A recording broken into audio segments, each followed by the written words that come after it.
Hi everyone, एक बार फिर आप लोगों का स्वागत है आपके अपने YouTube चैनल डीजेपी इलेक्ट्रिकल में। तो आइए, हम लोग इलेक्ट्रिकल इंजीनियरिंग का इलेक्ट्रिकल ड्राइंग पढ़ रहे थे और उस ड्राइंग में हम लोग काफी आगे निकल चुके हैं। हम लोग पढ़ रहे थे ओवरहेड लाइन का एस्टिमेशन, और जैसा कि आप लोगों ने पिछले लेक्चर में देखा होगा, हम लोगों ने एक क्वेश्चन भी उठाया है और उस क्वेश्चन को सॉल्व कर रहे हैं। काफी ऐसा ही क्वेश्चन आता है, मिलता जुलता, काफी अलग नहीं आता क्वेश्चन। तो हम लोग क्वेश्चन शुरू किए थे और अपना पहला स्टेप पूरा किए थे, एजम्पशन। मैंने बोला था कि 3-4 स्टेप है, काफी इजी सब्जेक्ट, मतलब इजी क्वेश्चन बनता है इससे, बहुत हार्ड क्वेश्चन नहीं बनता, इजी रहता है तो आराम से हो जाएगा। तो देखिए, एजम्पशन में मैंने आपको कुछ बातें बताई थी। पहला बताया था कि जो लाइन सपोर्ट है 11 मीटर का होगा। दूसरा, जो फेज वायर है वो 7/3.1 mm AC डबल AC होगा। न्यूट्रल वायर जो है वो 3/8.0 mm का होगा और एक टर्मिनल पोल लगेगा। टर्मिनल पोल की संख्या होगी 2। ये टर्मिनल पोल कहाँ कहाँ लगेंगे अब आपको भी पता है। लास्ट, मतलब जो लाइन शुरू हो रही है वहां पे, और जब लाइन एंड जहां हो रही है वहां पे। मैंने एक काम बोला था कि यहाँ पे कुछ सोचने वाली बात है, वो आप अगर सोच रहे हैं तो बहुत अच्छी बात है, नहीं सोच रहे हैं तो उसको सोचिए। देखिए, हम इन जनरल अपनी लाइफ में जितनी भी लाइनें देखते हैं, ये एलटी लाइन अगर कोई आपसे बोले तो ये 440 वोल्ट या 400 वोल्ट की लाइन आ रही है, इसको बोलते हैं। आपने शहरों में देखा होगा कि जो लाइट गई है, जो लाइन गई है 400 वोल्ट की, उस पे क्या लगे हैं? लाइटें लगी हैं। लाइट लगी है जो कि गलियों में प्रकाश देती है। गांव में आपने ऐसा नहीं देखा होगा। तो चूंकि हमें गांव शहर यहाँ पे नहीं देखना है, हमें ये देखना है कि स्टैंडर्ड क्या है। तो स्टैंडर्ड ये है कि आपको गली प्रकाश व्यवस्था करनी होगी। गली प्रकाश व्यवस्था। अब आपके दिमाग में क्वेश्चन बनेगा कि ये हर ओवरहेड लाइन में हमें करना होगा। तो अब आप सोचिए कि अगर आप हर ओवरहेड लाइन में करोगे तो कैसे पॉसिबल है। यहाँ पे 3 फेज सप्लाई आपकी 400 वोल्ट की आ रही है, वहां से आप न्यूट्रल फेज लेके लाइट जला लोगे। लेकिन वहीं अगर एचटी लाइन गई है 11 kV की, 33 kV की या इससे ऊपर की, तब आप उसमें कहां से जला पाओगे? तब तो उसमें लाइट की व्यवस्था नहीं हो पाएगी। तो वहां पे हम लाइट की व्यवस्था करते भी नहीं है, क्योंकि वो दूर दराज से लाइनें आती हैं, हमको हर जगह लाइट देने की जरूरत नहीं है। ये जो क्वेश्चन हम लोगों ने लिया था, ये क्वेश्चन था सिंपली एक गली में प्रकाश जा रहा है, 3 फेज सप्लाई जा रही है। क्योंकि आपको भी पता है कि जब ट्रांसफार्मर से 3 फेज सप्लाई निकलती है तो घरों के आसपास से होके जाती है, गलियों से होके जाती है, तो वहां पे हमें प्रकाश देना जरूरी हो जाता है। तो आपके क्वेश्चन का जवाब ये रहेगा कि हर लाइन में हम लोग प्रकाश की व्यवस्था नहीं करेंगे। सिर्फ किसमें करेंगे? गली प्रकाश की व्यवस्था सिर्फ एलटी लाइन में करेंगे। ठीक है, तो अब आइए आप ये वाला लिख लीजिए कि प्रत्येक पोल पर गली प्रकाश व्यवस्था देनी है। नोट करिए, प्रत्येक पोल पर गली प्रकाश व्यवस्था देनी है। अतः लाइन 3 फेज, अब देखिएगा, अतः लाइन 3 फेज 5 वायर, अतः लाइन 3 फेज 5 वायर होगी, जिसमें एक अर्थिंग वायर भी होगा। तो ये 5 ना कह के हम 6 भी कह सकते थे, लेकिन इसने अलग से कह दिया, जिसमें एक अर्थिंग वायर भी यूज होगा। तो टोटल हो गई 6। जिसमें से थोड़ा अजीब लग रहा है, लिख लीजिए कि अतः लाइन 3 फेज 5 वायर होगी तथा एक अर्थिंग वायर एक्स्ट्रा भी लगेगा।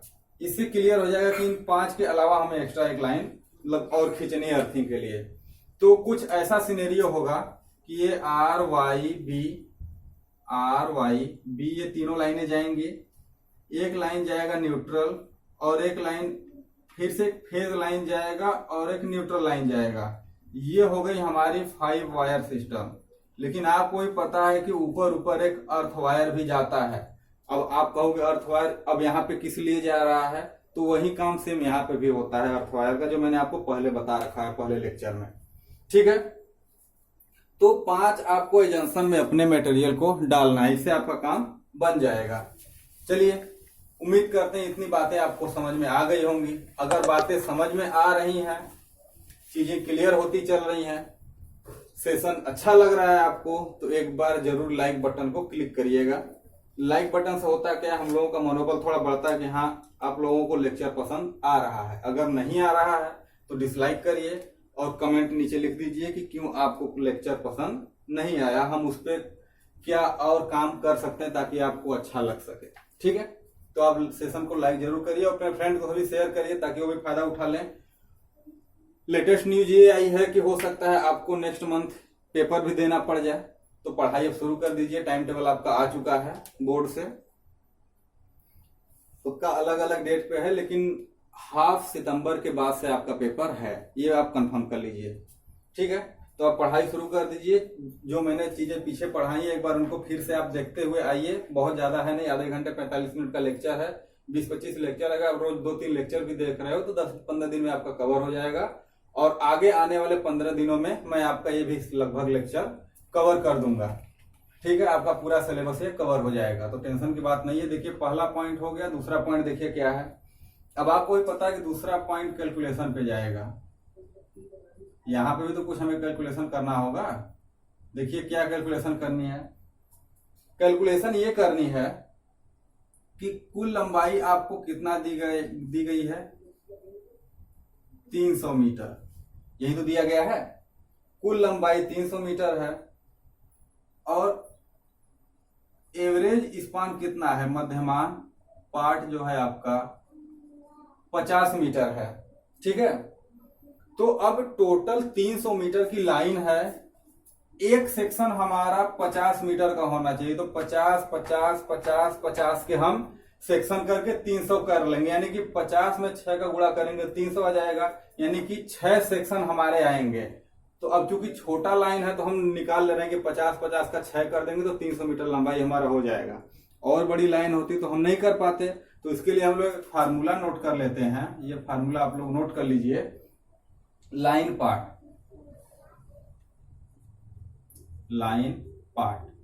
यानी कि जो लाइन स्पान है वो कितना होगा, इसके लिए है फार्मूला कुल लंबाई बटा में मध्यमान पार्ट। कुल लंबाई 300 मीटर है, 50 मीटर मध्यमान है, तो ये वैल्यू आ गई 6, यानी कि सेक्शन जो होगा 6 होगा हमारा। अब आप बताइए कि अगर 6 सेक्शन है, देखिए 1 2 मतलब 1 सेक्शन, 2 सेक्शन, 3 सेक्शन, 4 5 6, ये भी 50 का, ये भी 50 का, ये भी 50 का, ये भी 50, ये भी 50 और ये भी 50। तो देखिए 100 200 300 मीटर हो गया टोटल।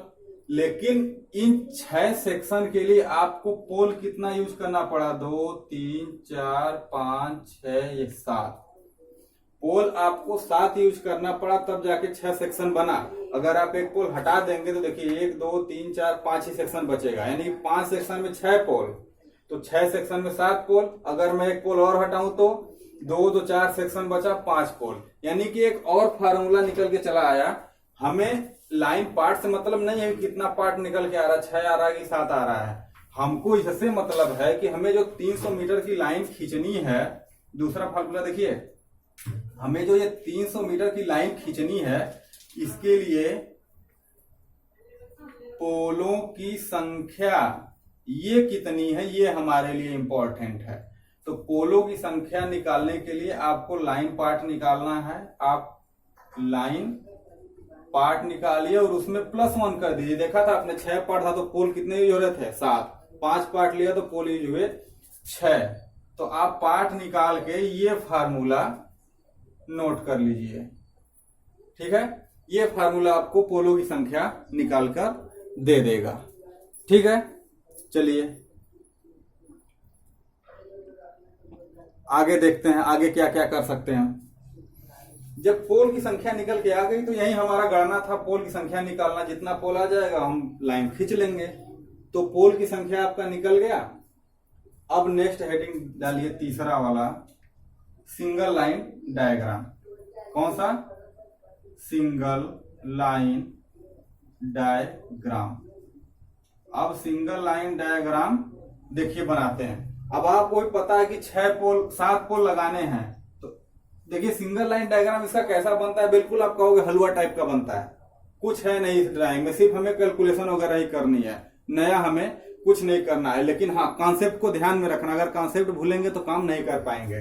देखिए, पहला पोल, दूसरा पोल, तीसरा पोल, चौथा पोल, पांचवा पोल, छठा पोल और ये सातवां पोल। उम्मीद करते हैं आपको सातों पोल बराबर दिख रहे होंगे।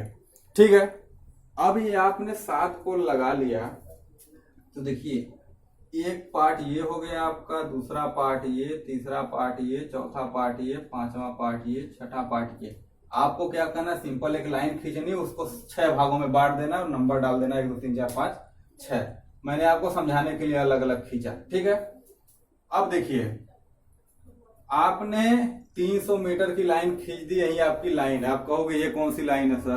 तो चूंकि अब आपको भी पता है कि आप यहाँ एक पोल बकायदा बनाओ ऐसे, फिर इस पे क्लैंप लगाओ कुछ ऐसे, फिर ऐसे, फिर ऐसे, फिर ऐसे क्लैंप लगाओ, वायर दिखाओ, तो आप खींच नहीं पाओगे, ड्राइंग खराब हो जाएगी आपकी, और इतना टाइम भी नहीं है आपके पास। तो आपको खंभे नहीं गाड़ने हैं एग्जाम में। आपको क्या करना है, एक तरीके से टॉप व्यू दे देना है कि आप लाइन ऐसे खींच दो। बाकी जो काम करने वाले वो समझ जाएंगे कि यहाँ यहाँ यहाँ यहाँ पोल लगाना है, वो ग्राउंड पे लगा लेंगे उतनी दूरी पे पोल, कहाँ अर्थिंग देना है, कहाँ स्टे देना है, ये सब पता चल जाएगा। तो आपको सिंगल लाइन डायग्राम बस इतना ही खींचना है। अब देखिए क्या क्या ध्यान रखना है आपको। अब आपको भी पता है कि पहला व अंतिम पोल क्या होगा, अर्थ होगा। पहला व अंतिम पोल अर्थ होगा, फिर एक मिड पोल भी अर्थ होगा। तो देखिए 3 3 6 ये वाला पोल, ये पोल अर्थ होगा। आपने 3 पोल अर्थ कर दिया, कर दिया। चलिए, ये क्या है, ये पोल है, ये क्या है, ये आपकी लाइन पार्ट है। अर्थिंग आपको पता ही चल गया। ये कौन सा है, ये आपका टर्मिनल पोल है, टर्मिनल पोल। ये आपका सामान्य पोल है। कौन सा पोल है, बीच के जो आपके 2 2 4 1 5 पोल लगे वो सामान्य पोल हैं, लेकिन ये वाला और ये वाला टर्मिनल पोल है, टर्मिनल पोल है, पहला और आखिरी। मैंने आपको पहले ही बता रखा है।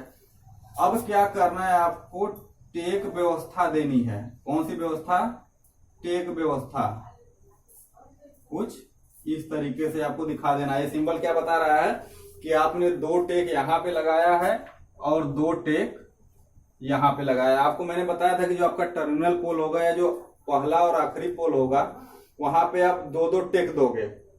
टेक का मतलब स्टे, ताकि जो अब चूंकि देखिए ये पोल जो है, इसको इधर भी वायर खींचेगा, इधर भी खींचेगा, तो इस पे तो बैलेंस फोर्स है, इस पे मैकेनिकल स्ट्रेंथ डिसबैलेंस नहीं हो रहा है। लेकिन ये जो पोल है, इस पोल पे सिर्फ इधर की तरफ फोर्स लगेगा और इस वाले पोल पे सिर्फ इधर की तरफ फोर्स लगेगा। तो इस पे भी मैकेनिकल स्ट्रेंथ डिसबैलेंस और इस पे भी। तो इसको बैलेंस करने के लिए जितना फोर्स इधर लग रहा है, उन दोनों फोर्स के बराबर F1 F2 हम लोग स्टे दे देते हैं, ताकि इसको ये बैलेंस में रखे। सेम ऐसे ही जो फोर्स इधर लग रहा है, उसको मेंटेन करने के लिए हम लोग F दे देते हैं दोनों पे बांट के। तो क्या करतेगा, इसको बैलेंस में रखेगा।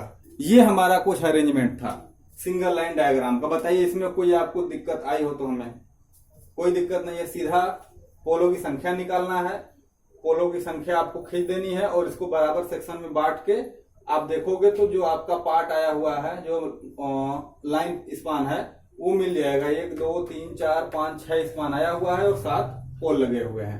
ये फार्मूला आप ध्यान में रखिएगा, ठीक है? ये हर जगह यूज होगा। तो चलिए, सिंगल लाइन डायग्राम खत्म हो गया है आपका। अब आपको भी पता है कि मटेरियल लिस्ट बनानी है, ठीक है? तो चलिए आगे चलते। इसको मैं मिटा रहा हूं, मेरे पास इस पे सब नहीं रह गया। आप लोग इसको नोट कर लीजिए। अब चलिए आगे आपको लेके चलते हैं। देखिए,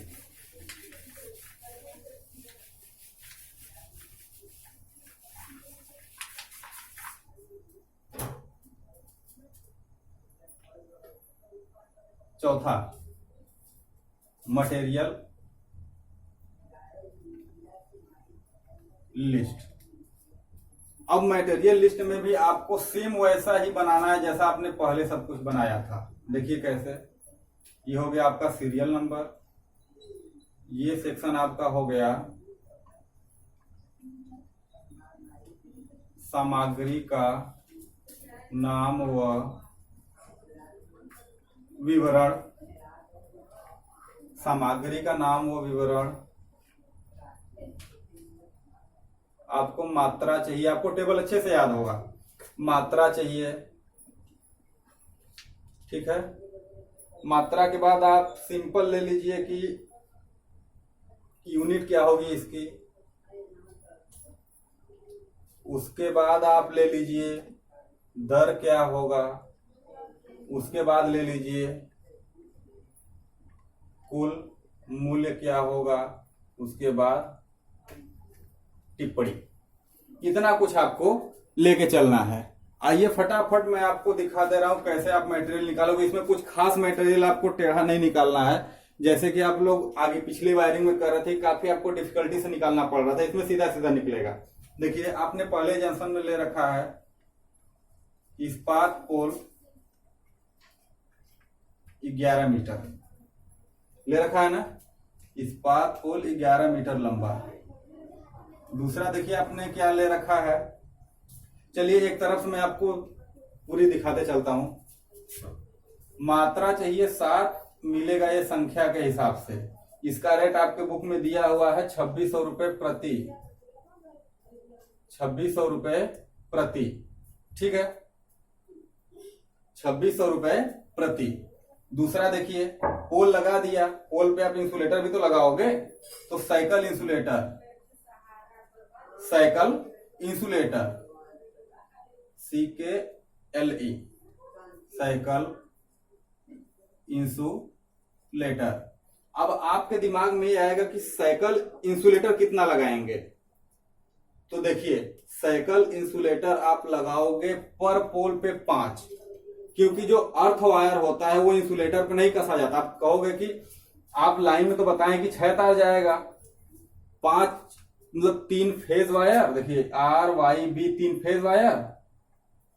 उसके बाद एक एक्स्ट्रा फेज और न्यूट्रल किसके लिए, लाइट के लिए। ये जो 5 वायर हैं ये पोल पे इंसुलेटर पे कसे जाएंगे। लेकिन जो ये न्यूट्रल वायर जाएगा इसको सीधे हम आई क्लैंप ले लेंगे, उस आई क्लैंप पे कसते हुए चले जाएंगे। इसके लिए हमें जरूरत है क्योंकि हमको वायर को अर्थ करना है, तो पोल में जुड़ा रहे, हमको इससे कोई दिक्कत नहीं होने वाली है। तो 5 वायर चाहिए, तो पर पोल आपको चाहिए कितना, 5 इंसुलेटर। तो 5 गुणे 7 कर देते हैं 35। क्यों, क्योंकि 7 पोल हैं, पर पोल 5 है, तो ये आ गया 35। ये भी मिलेगा आपको संख्या में। अगर मैं इसके रेट की बात करूं तो ये रेट आएगा आपका 25 रुपए प्रति, ठीक है। तीसरा देखिए, अब चूंकि साइकिल इंसुलेटर आप ले लिए तो इसको कसोगे भी तो कहीं ना कहीं। तो देखिए cycle insulator, cycle insulator clamp चाहिए आपको, एक आई क्लैंप और एक चाहिए साइकिल इंसुलेटर डी क्लैंप। अब देखिए आई क्लैंप और डी क्लैंप कहाँ है, तो चूंकि आई क्लैंप जो होता है वो आई के टाइप का होगा, उसको आप बीच वाले पोल में कसोगे। लेकिन जो टर्मिनल पोल दोनों आपके लास्ट वाले और पहले वाले हैं उनपे कुछ ऐसा व्यवस्था होगा कि वो इस पे कसे पड़े। ऐसे पोल आपका है, देखिए ऐसे पोल हैं, तो इस पे कुछ ऐसा डी टाइप का आपका मिलेगा ताकि तार इसमें आके जुड़ जाए। तो यहाँ पे टर्मिनल पोल पे डी टाइप यूज होता है। तो देखिए क्लैंप है, आई क्लैंप चाहिए आपको 5 पर पोल के हिसाब से, 5 पोल के लिए 25 और 5 गुणे 2 चाहिए। 2 टर्मिनल पोल है आपके ना, तो पर पोल 5 के हिसाब से 10 आपको चाहिए डी क्लैंप। इतना चाहिए। ये डी क्लैंप कहाँ लगेगा, टर्मिनल पोल पे, और ये आई क्लैंप कहाँ लगेगा, बीच वाले पोलों पे जो सामान्य पोल हैं। और इनका काम क्या है, इंसुलेटर को कसना, ठीक है। ये भी संख्या के हिसाब से मिलेगा। अगर इनके मैं रेट की बात करूं तो काफी महंगे नहीं है, ये भी लगभग आपके आएंगे 68 रुपए प्रति। ये भी 68 रुपए प्रति। ये भी इनके बस डिजाइन का अंतर है, मटेरियल और दाम सब कुछ वही है। अब आपका पोल गड़ गया, इंसुलेटर लग गया, वायर खींचिए आप।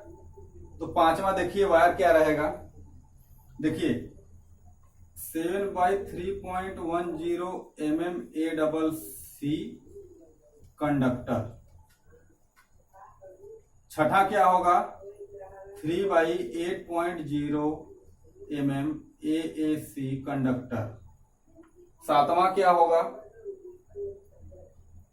सातवां भी तो कुछ होगा, भूतार।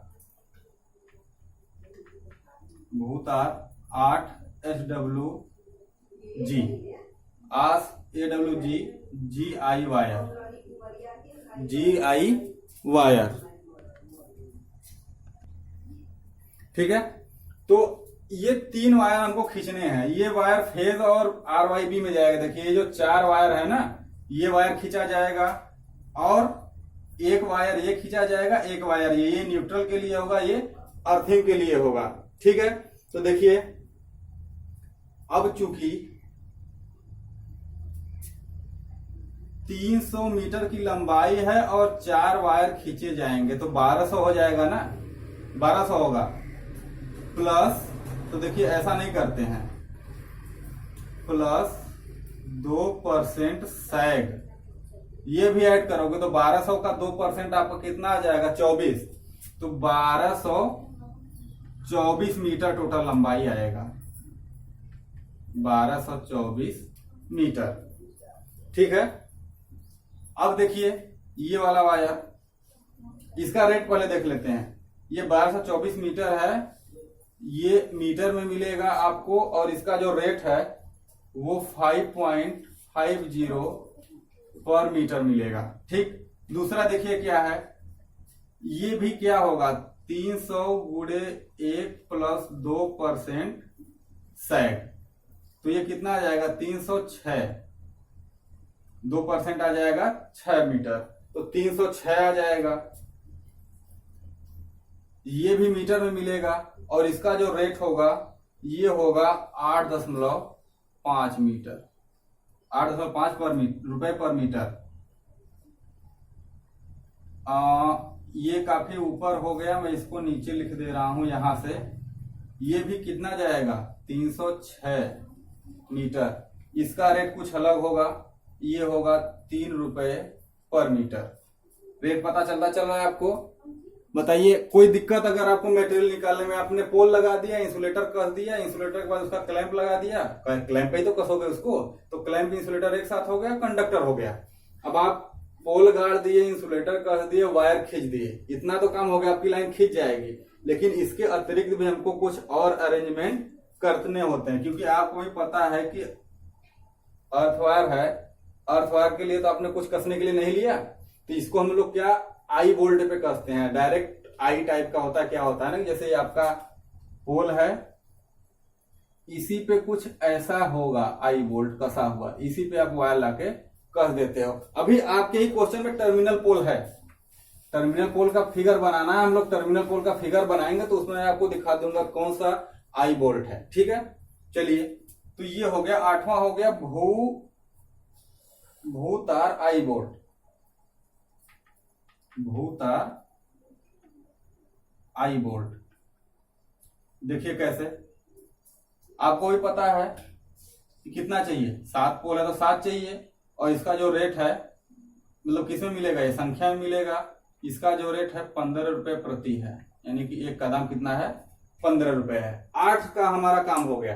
अब आपको भी पता है कि आपने अर्थिंग लगाया था 2-3 जगह, लगाया था कि नहीं लगाया था, तो भूसंपर्कन सेट, भूसंपर्कन सेट भी तो आप लगाओगे, कितना, 3 संख्या में मिलेगा। एक का दाम हो लगभग 1200 रुपए प्रति है। 3 दिया था ना आपने, एक इस टर्मिनल पोल को, एक इस टर्मिनल पोल को, एक बीच में 3 आपने अर्थवायर भी अर्थिंग लगाया था। 10वां देखिए क्या है, अर्थिंग आपने कर दिया।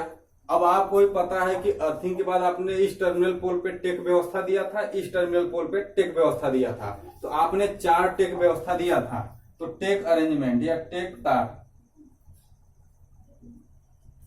टेक तार, कितना 4, किसमें संख्या में 600 रुपये प्रति टेक आपका आएगा। ये आपके बुक में दे रखा है। तो इतना आपने 8-10 ले लिया मटेरियल, उतना काम तो बन गया, लेकिन और भी कुछ है। देखिए क्या करना है। अब आप बताइए कि आपका एक पोल यहां पे है, दूसरा पोल यहां पे है, आपने वायर को खींचा है तो वायर कुछ इस प्रकार से गया है, ऐसे ही तो जाएगा आपका वायर सैग के रूप में। अब अगर सैग के रूप में जाएगा ये, तो होगा क्या कि अगर हवा वगैरह चली या कुछ आके फंसा इसमें, तो आपस में सटने के चांस रहते हैं कि नहीं। तो गांव में क्या करते हैं कि अच्छा खासा बांस का या लकड़ी का टुकड़ा लिया और तार पे ऐसे बांध दिया, इस पे बांध दिया, इस पे, अब इसकी हिल के दिखाए। तो नमी वगैरह जब बारिश होती है तो ये लकड़ी प्रॉब्लम करने लगती है, कुछ इसका अपना रेजिस्टेंस तो होता ही होता है। ये दोनों फेस के साथ में लॉस को अगर कराने लगती है, कुछ लॉस करने लगती है। तो इस चीज से बचने के लिए हम लोग एक स्प्लिट पृथक कारक लगाते हैं। स्प्लिट पृथक कारक ये वही काम करता है, ये भी सेम लकड़ी वाला ही काम करता है। इसको ले जाके हम इसमें लगा देते हैं ताकि तार आपस में हिल के सटे ना। क्या करते हैं, 2 प्रति पोल लगाते हैं। 2 प्रति पोल लगाते हैं तो 2 गुणे, इसको प्रति पोल लिखने से बढ़िया है, आप क्या करो 2 गुणे 7 करके 14 करो। आप समझ जाओगे कि 2 पर पोल के हिसाब से हम इसको लेते हैं। ठीक है, तो 14 हो गया। इसका दाम कितना है,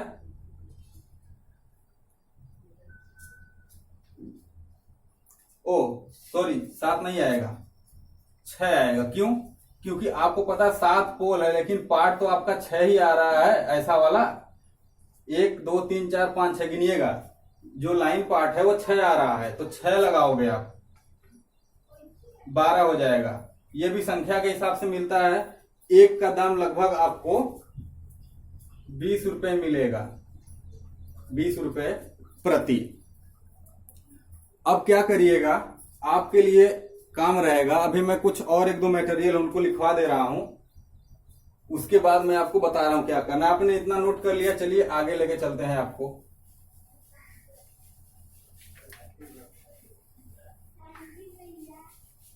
अब चलिए देखिए क्या आपको और क्या मटेरियल चाहिए। 11 मटेरियल आपने कर लिया, तो 4 मटेरियल और छोटे मोटे जो कि आपको अलग से लगाने होते हैं, आपने देखे होंगे, लेकिन आपको यूज उनका पता नहीं होगा क्यों लगाया जाता है। तो मैं आपको आज दिखा दे रहा हूं यूज। इसके मटेरियल में काफी आपको देख रहे होंगे दिक्कत नहीं आ रही होगी। देखिए 12वां क्या आप यूज करोगे, बार बेड तार, बार बेड तार। क्यों?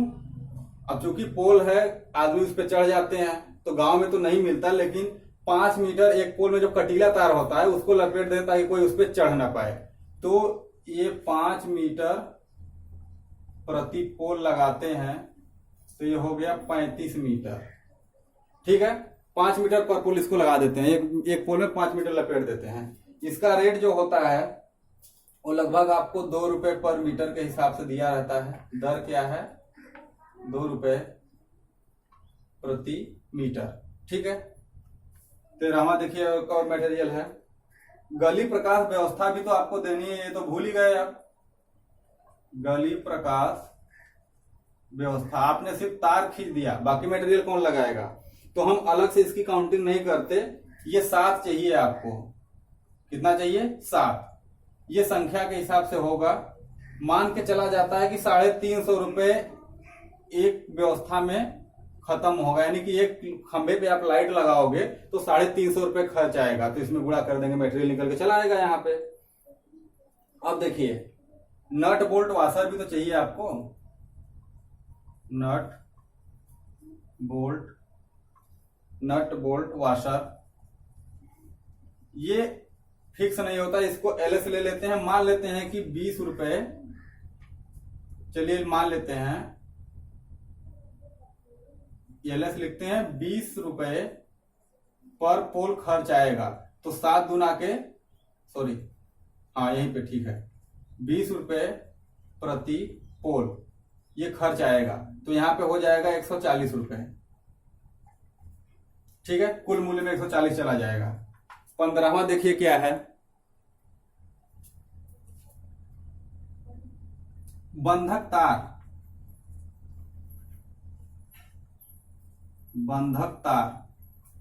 बंधक तार को 10 मीटर पर पोल लेते हैं। इसका रेट जो होता है वो 2 रुपए पर मीटर के हिसाब से होता है। सॉरी, ये मीटर में आएगा और ये 2 रुपए होगा। ठीक है, 2 रुपए मीटर मिलेगा। तो समझ लिया कितना आएगा, पर पोल के हिसाब से आएगी तो ये 70 मीटर हो जाएगा। ठीक है, 16वां सीमेंट कंक्रीट, ये भी एलएस होगा। इसको मान लेते हैं कि 50 रुपए प्रति पोल खर्च होगा। तो इसका दाम आ जाएगा 5 7 35, 350 रुपए। ठीक है, उसके बाद एक और चीज है खतरा प्लेट। ये भी आपको 7 चाहिए क्योंकि 7 पोल हैं और एक का दाम लगभग 30 रुपए प्रति है। ठीक है, 30 रुपए प्रति। तो इतना आप काम करिए। आपके पास एक वर्क रह जाता है कि आप ये टोटल वैल्यू को ऐड करके यहाँ पे जोड़ लीजिए। ऐड इसको आप कर लीजिएगा गुणा करके कितना खर्चा आ रहा है। उसके आगे की बात हम लोग कल करेंगे। आप खर्च ऐड करके इसमें 15% एक्स्ट्रा निकाल के जोड़ दीजिएगा, जिससे कि आपकी मजदूरी निकल के चली आएगी। यही आपका टोटल कास्ट होगा। टोटल कास्ट निकालिए, इसमें 15% और ऐड करके जोड़ दीजिए मजदूरी। टोटल खर्चा आपका निकल के चला आएगा। तो आज के लिए इतना ही रहने देते।